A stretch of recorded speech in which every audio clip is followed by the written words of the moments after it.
Si Otong manggih dompet. Beli sekolah si Otong manggih dompet nu ngagoyor di sisi jalan.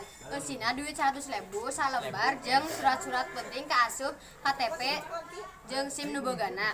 Najan si Otong kaasup budak bangor tapi dari hatena mah bersih tara cuka-cokot ka anu lain hakna. Lain beda didikan kolotna Ujin jeung Icih nu nyebabkeun si Otong alus budi teh teu lian lantaran kapangaruhan ku didikan. Saenggeus maca alamat nu aya dina KTP, didik si Otong indit saja mulangkeun dompet ka alamat nu kabeneran teu jauh di kampungna.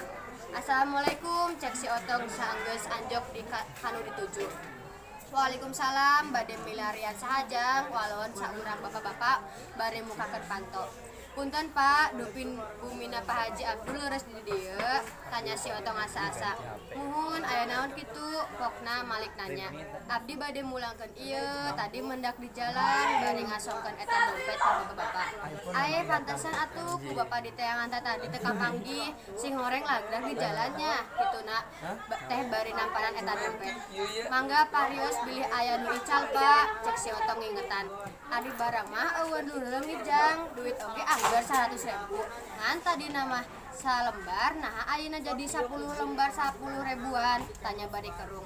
Tadi di jalan ku abdi ditukeurkeun heula Pak, soalna kantos kapungkur oge ngauwihkeun dompet pamendak saur nu gaduhna teh.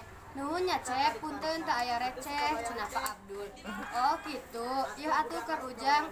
Nuhun nya, pokna bari mikeun duit 20.000 ka si Otong.